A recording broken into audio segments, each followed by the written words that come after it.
नमस्कार, ये आकाशवाणी पटना है। अब आप खालिद रशीद से प्रादेशिक समाचार सुनिए। पहले मुख्य समाचार। प्रधानमंत्री नरेंद्र मोदी ने उच्च स्तरीय बैठक में देश में कोरोना संक्रमण के हालात और टीकाकरण अभियान की समीक्षा की। प्रधानमंत्री श्री मोदी ने कोरोना पर नियंत्रण के लिए जन भागीदारी और जन आंदोलन जारी रखने की जरूरत पर जोर दिया। कोरोना के बढ़ते मामलों को देखते हुए राज्य के सभी स्कूल, कॉलेज और कोचिंग संस्थानों को 11 अप्रैल तक बंद किया गया। और प्रदेश के अलग अलग जिलों में अगलगी से लाखों की संपत्ति जलकर नष्ट। कोविड मरीजों की संख्या फिर से बढ़ रही है, इसलिए सभी श्रोताओं से अपील है कि कोई भी कोताही न बरतें, सभी सुरक्षा उपायों का पालन करें और 45 वर्ष से ऊपर के सभी लोग बेहिचक टीका लगवाएं। सुरक्षित रहें और इन 3 आसान उपायों का पालन करें। मास्क पहनें, 2 गज की दूरी है जरूरी, सुरक्षित दूरी बनाए रखें, हाथ और मुंह साफ रखें। अब समाचार विस्तार से। प्रधानमंत्री नरेंद्र मोदी ने देश में कोविड-19 महामारी की स्थिति और टीकाकरण अभियान की आज उच्च स्तरीय समीक्षा की। श्री मोदी ने कहा कि महामारी के फैलाव को रोकने के लिए 5 स्तरीय रणनीति टेस्टिंग, ट्रेसिंग, ट्रीटमेंट, कोविड व्यवहार और टीकाकरण को गंभीरता और प्रतिबद्धता से लागू करना चाहिए। बैठक के दौरान उन्होंने कोविड-19 के प्रबंधन और जागरूकता के संबंध में निर्देश दिए। प्रधानमंत्री ने कोविड-19 के प्रबंधन में जन भागीदारी और जन आंदोलन जारी रखने की जरूरत पर जोर दिया है। श्री मोदी ने कहा कि कोविड व्यवहार के लिए इस महीने की 6 तारीख से लेकर 14 तारीख तक एक विशेष अभियान चलाया जाएगा, जिसमें 100% मास्क पहनने, व्यक्तिगत स्वच्छता और सार्वजनिक स्थानों तथा कार्यस्थलों और स्वास्थ्य सुविधाओं में साफ सफाई पर जोर दिया जाएगा। प्रधानमंत्री ने कहा कि सभी राज्यों को कोविड-19 का फैलाव रोकने के लिए कड़े और व्यापक कदम उठाने की जरूरत है।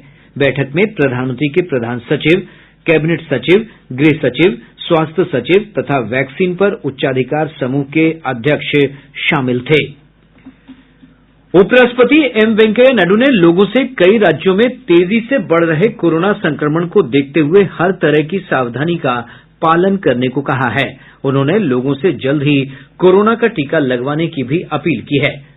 आज नई दिल्ली में कोविड के टीके की दूसरी खुराक लगवाने के बाद श्री नायडू ने यह बात कही। प्रदेश में कोरोना के बढ़ते संक्रमण को देखते हुए सभी स्कूल, कॉलेज और कोचिंग संस्थानों को 11 अप्रैल तक के लिए बंद कर दिया गया है। हालांकि स्कूल और कॉलेज प्रबंधन पूर्व से निर्धारित परीक्षाएं जरूरत के अनुसार कोविड-19 के गाइडलाइन का पालन करते हुए ले सकेंगे। गृह विभाग से जारी अधिसूचना के अनुसार 30 अप्रैल तक सभी सरकारी और निजी कार्यक्रम का आयोजन स्थगित रहेगा। श्राद्ध कर्म कार्यक्रम में जहां 50 लोगों को भाग लेने की अनुमति होगी, वहीं शादी समारोह में अधिकतम 250 लोग शामिल हो सकेंगे। सार्वजनिक स्थानों पर सरकारी या निजी किसी भी तरह के कार्यक्रम पर रोक लगा दी गई है। यह रोक अप्रैल के अंत तक प्रभावी रहेगी। वहीं 15 अप्रैल तक सार्वजनिक परिवहन में 50% यात्री ही सफर कर सकेंगे। धार्मिक स्थलों, शॉपिंग मॉल और रेस्तोरां में कोविड दिशा निर्देशों का सख्ती से पालन करने का निर्देश दिया गया है। राज्य सरकार ने कोरोना संक्रमण के फैलाव को रोकने के लिए अधिकारियों को विशेष अभियान चलाने का निर्देश दिया है। मुख्यमंत्री नीतीश कुमार ने कोरोना संक्रमण के बढ़ते मामले को देखते हुए लोगों से कोरोना गाइडलाइन का सख्ती से पालन करने और मास्क का इस्तेमाल करने की अपील की है। उन्होंने कहा कि लोग कोरोना से सचेत रहें, इससे संक्रमण का फैलाव रोकने में मदद मिलेगी। मुख्यमंत्री ने अधिकारियों को आरटी-पीसीआर जांच की संख्या को और बढ़ाने का निर्देश दिया है। उन्होंने कहा कि जितनी अधिक जांच होगी, कोरोना संक्रमण के मामलों का पता चलेगा। स्वास्थ्य मंत्री मंगल पांडेय ने कहा है कि कोरोना की दूसरी लहर पर नियंत्रण को लेकर विभाग अलर्ट है और लोगों को कोरोना के दिशा निर्देश के नियमों का कड़ाई से पालन करना चाहिए। प्रदेश में अब तक 34 लाख से अधिक लोगों को कोविड से बचाव के टीके दिए जा चुके हैं। स्वास्थ्य विभाग से प्राप्त जानकारी के अनुसार कल 1,71,459 लोगों को टीके दिए गए। अब तक दिए गए कुल टीकों में से 29,55,620 लोगों को टीके की पहली डोज, जबकि 4,62,607 लोगों को दूसरी डोज दी गई है। इधर देश में अब तक 7 करोड़ 44 लाख से अधिक लोगों को टीके दिए जा चुके हैं। प्रदेश में पिछले 24 घंटों के दौरान कोरोना संक्रमण के 864 मामलों की पुष्टि हुई है। स्वास्थ्य विभाग के अनुसार पटना जिले में सर्वाधिक 372 पॉजिटिव मामले मिले हैं। वर्तमान में प्रदेश में कोरोना के सक्रिय मामलों की संख्या 3,560 हो गई है। कोविड संक्रमण को देखते हुए बिहार लोक सेवा आयोग ने 8 से 13 अप्रैल तक आयोजित होने वाली 31वीं बिहार न्यायिक सेवा की मुख्य परीक्षा और 11 अप्रैल को आयोजित होने वाली परियोजना प्रबंधक की प्रारंभिक परीक्षा को स्थगित कर दिया है। आयोग के परीक्षा नियंत्रक की ओर से जारी सूचना के अनुसार इन परीक्षाओं के आयोजन की नई तिथि की घोषणा बाद में की जाएगी। देश में अब तक कोविड के करीब 7 करोड़ 60 लाख टीके लगाए जा चुके हैं। दुनिया के सबसे बड़े टीकाकरण अभियान में केवल 78 दिनों में 7.5 करोड़ से ज्यादा टीके लगाकर भारत ने रिकॉर्ड बनाया है। कल 27,38,000 से ज्यादा टीके लगाए गए। देश में टीकाकरण अभियान 16 जनवरी को स्वास्थ्य कर्मियों को टीके लगाकर शुरू किया गया था। इस महीने की पहली तारीख से 45 वर्ष से अधिक उम्र के लोगों को टीका लगाना शुरू हुआ है। 1 अप्रैल से अब तक 45 वर्ष से अधिक उम्र के 5 करोड़ से अधिक लोगों को कोविड टीके लगाए गए हैं। नई दिल्ली स्थित लेडी हार्डिंग अस्पताल के डॉक्टर राजेंद्र के धमीजा ने कोरोना प्रोटोकॉल के पालन में लापरवाही बरते जाने को कोरोना के बढ़ते मामलों के लिए उत्तरदायी माना है। उन्होंने लोगों से कोविड नियमों के अनुपालन को जारी रखने की अपील की है। कहीं न कहीं लोगों में जो है थोड़ी लापरवाही हुई है और गैदरिंग्स जो है ज्यादातर लोग जो है बाहर निकले हैं और जब ये क्राउडेड जगह पर जो लोग इकट्ठे होते हैं तो वायरस को यही चाहिए, मैग्नेट की तरह वायरस जो है लोगों पर चिपकता है और उससे जो है संख्या बढ़ी है। तो हमें ये जो सीखना है कि अभी वायरस नहीं गया है, पैंडेमिक अभी भी जारी है, हमें अब आगे से भी ज्यादा जो है सावधानी रखने की जरूरत है और बहुत आवश्यक है कि हम कोविड अप्रोप्रिएट बिहेवियर को जारी रखें और जल्दी से जल्दी जब आपका नंबर आए वैक्सीन भी लगवाएं। देश में पिछले 24 घंटों के दौरान कोरोना के 93,000 से अधिक नए रोगियों का पता चला है। वहीं इस दौरान 60,000 से अधिक लोगों को ठीक होने पर विभिन्न अस्पतालों से छुट्टी दी गई है। देश में कोरोना से स्वस्थ हुए लोगों का प्रतिशत घटकर 93.14% हो गया है।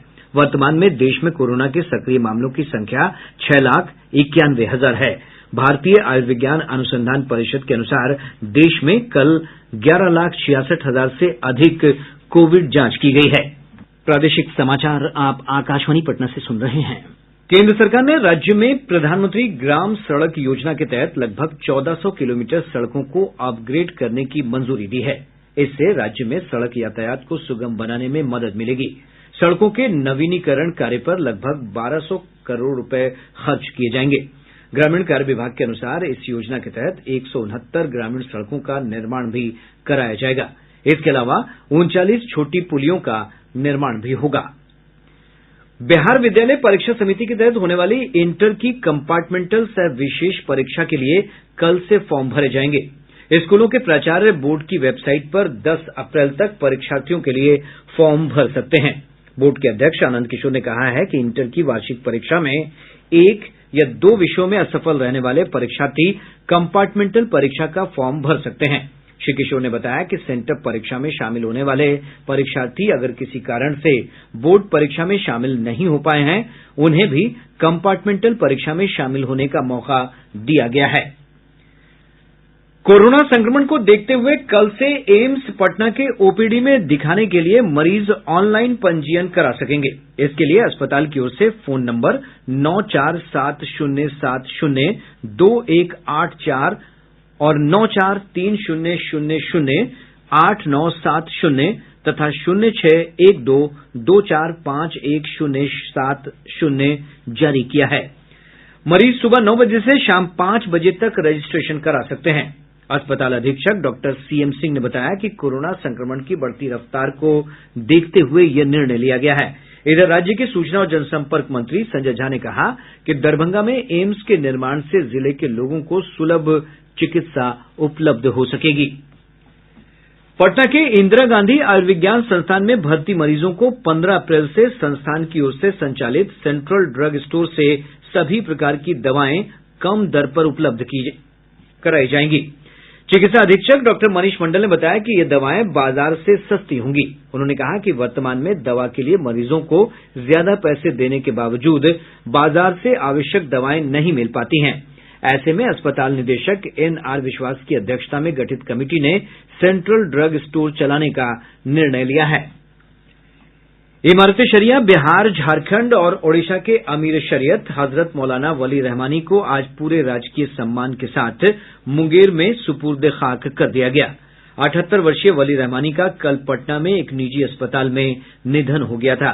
आज सुबह से ही मुंगेर स्थित खानकाह रहमानी में दिवंगत वली रहमानी के आखिरी दर्शन के लिए हजारों लोगों की भीड़ उमड़ रही थी। अंतिम संस्कार के समय जिलाधिकारी रचना पाटिल और पुलिस अधीक्षक मानवजीत सिंह ढिल्लों सहित कई गणमान्य लोग उपस्थित थे। राज्य के अधिकांश भागों में पूर्वा हवा का प्रभाव बना हुआ है। इससे तापमान 40 डिग्री से नीचे रिकॉर्ड किया जा रहा है। पटना मौसम विज्ञान केंद्र के वैज्ञानिक अमित सिन्हा ने बताया कि प्रदेश के मौसम में अगले 48 घंटों तक कोई खास परिवर्तन नहीं होगा। प्राप्त मौसमी मॉडल एवं मौसम वेधशालाओं से प्राप्त आंकड़े यह इंगित कर रहे हैं कि समुद्र तल से 0.9 किलोमीटर ऊपर एवं 1.5 किलोमीटर के बीच पूरे बिहार प्रदेश में पूर्वी हवा का प्रवाह कल से स्थापित हुआ है, परंतु धरातल पर अभी भी उत्तर पूर्व बिहार को छोड़कर बाकी सभी जगहों पर उत्तर पश्चिमी एवं पश्चिमी हवा का प्रवाह 10 से 15 किलोमीटर पर घंटे की रफ्तार से देखा जा रहा है। हालांकि उपर्युक्त पूर्वी हवा में नमी की मात्रा कम होने एवं पश्चिमी हवा के धरातल पर प्रवाह से आने वाले 2 से 3 दिनों के दरमियान तापमान में कोई खास कमी देखने को नहीं मिल सकती है। नवादा में जहरीली शराब से मौत मामले में पुलिस अधीक्षक सायली धूरत ने नगर थाना अध्यक्ष TN तिवारी को निलंबित कर दिया है। पुलिस अधीक्षक ने कहा कि इस मामले में दोषी अन्य अधिकारियों के खिलाफ भी कार्रवाई की जाएगी। उन्होंने कहा कि 16 लोगों की मौत के मामले में 7 अलग अलग प्राथमिकी दर्ज की गई है और 5 लोगों को गिरफ्तार किया गया है। ईस्टर का पर्व आज देश भर में मनाया जा रहा है। गुड फ्राइडे के दिन ईसा मसीह को क्रॉस पर चढ़ाए जाने के बाद ईस्टर संडे का पर्व उनके पुनर्जीवित होने की खुशी में मनाया जाता है। इस अवसर पर राष्ट्रपति रामनाथ कोविंद, उपराष्ट्रपति M वेंकैया नायडू और प्रधानमंत्री नरेंद्र मोदी ने देशवासियों को शुभकामनाएं दी हैं। इधर प्रदेश में भी ईस्टर का त्योहार उल्लास के साथ मनाया जा रहा है। राज्यपाल फागू चौहान और मुख्यमंत्री नीतीश कुमार ने लोगों को शुभकामनाएं दी हैं। राष्ट्रीय जनतांत्रिक गठबंधन के घटक दल विकासशील इंसान पार्टी के सुगौली से विगत विधानसभा चुनाव में प्रत्याशी रहे पूर्व विधायक रामचंद्र सहनी आज भारतीय जनता पार्टी में शामिल हो गए। भाजपा के प्रदेश अध्यक्ष संजय जायसवाल की उपस्थिति में श्री सहनी और उनके समर्थकों को पार्टी की सदस्यता ग्रहण कराई गई। पूर्णिया परिक्षेत्र के आरक्षी महानिरीक्षक सुरेश चौधरी ने कटिहार जिले के सालमारी बाजार में राजद नेता निर्मल बुबना की हत्या के मामले में लापरवाही बरतने वाले सालमारी थानाध्यक्ष को निलंबित कर दिया है। इधर उप मुख्यमंत्री तारकिशोर प्रसाद ने आज दिवंगत राजद नेता के आवास पर उनके परिजनों से मुलाकात की और कहा कि हत्याकांड के दोषियों को बख्शा नहीं जाएगा। कटिहार जिले के पोठिया ओपी क्षेत्र के राष्ट्रीय राजमार्ग संख्या 31 पर बखरी बहियार के पास 2 वाहनों के बीच टक्कर में सेना के एक जवान के साथ 3 लोगों की मौत हो गई। और अब अंत में मुख्य समाचार एक बार फिर। प्रधानमंत्री नरेंद्र मोदी ने उच्च स्तरीय बैठक में देश में कोरोना संक्रमण के हालात और टीकाकरण अभियान की समीक्षा की। प्रधानमंत्री श्री मोदी ने कोरोना पर नियंत्रण के लिए जन भागीदारी और जन आंदोलन जारी रखने की जरूरत पर जोर दिया। कोरोना के बढ़ते मामलों को देखते हुए राज्य के सभी स्कूल, कॉलेज और कोचिंग संस्थानों को 11 अप्रैल तक बंद किया गया। और प्रदेश के अलग अलग जिलों में आगलगी से लाखों की संपत्ति जलकर नष्ट। इसके साथ ही आकाशवाणी पटना से प्रसारित प्रादेशिक समाचार का ये अंक समाप्त हुआ। कोविड-19 से बचाव और सुरक्षित रहने के 3 उपाय। मास्क लगाएं, 2 गज दूरी है जरूरी, सुरक्षित दूरी रखें, हाथ और मुंह साफ रखें।